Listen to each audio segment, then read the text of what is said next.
আচ্ছা, আপনার এই যে মেয়েকে পুরায় যে হত্যা মামলা, পাবনা জেলা ও দায়রা জজ কোর্টে দায়রা মামলা নং 1132/21, এই মামলায় আজকে যে সকল আসামি খালাস পেল, এই মামলা নিয়ে এর আগে যে তথ্য আপনারা প্রচার করছিলেন সেই বিষয়ে আপনার মতামত কি?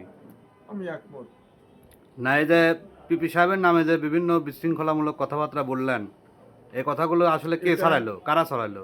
এটা এটা আমি জানি না। যখন কেস হয়েছিল সেই সময়, আজ থেকে অন্তত 5 বছর আগে এটা। কিছুদিন আগে আমরা সোশ্যাল মিডিয়ায় দেখলাম যে পিপি সাহেব আপনাদের টাকা পয়সা আত্মসাৎ করছে, এই মর্মে কিছু লেখালেখি। এটা এই বিষয়ে আপনি কি কোনো স্টেটমেন্ট তাদেরকে দিছিলেন? আমি আমি আমি তাতে আপনারা এগুলো কেন বললেন?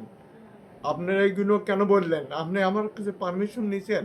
আমি কেস স্টার্ট হওয়ার পরে, এই কেস যখন হয় তখন আমি ওনাকে উনি উনি কখন এই ভিডিও করছে আমি জানি না। আচ্ছা, আজকে যে ভিত্তিহীন এবং বানোয়াট, মানে এই আবুল কালাম আজাদ যে আমাদের এই মামলাটা নিয়ে যে মানে কথাগুলো বলছিল, এই সমস্ত তথ্য ছিল ভিত্তির বানোয়াট। আমার বাবাকে নিয়ে সে যে ভিডিওটা বানাইছিল, সেটাই মামলা মীমাংসা আসার অনেক আগেকার একটা ভিডিও, অনেক আগেকার একটা ভিডিও।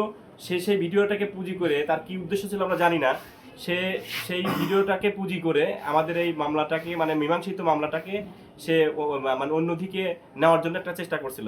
সেখানে তার কি ইন্টারেস্ট ছিল আমরা জানি না। তবে আমাদের এই মামলার পিবি স্যারের কাছে আমাদের যে অর্থগুলো সংরক্ষিত ছিল, সেই অর্থগুলো আমরা আজকে মামলার রায়ের শেষে ওনার রুমে বসে আমরা সেই সমস্ত অর্থের চেক আমরা বুঝে পেয়েছি। আমাদের পিবি স্যারের প্রতি আমরা অনেক মানে সন্তুষ্ট এবং কৃতজ্ঞ।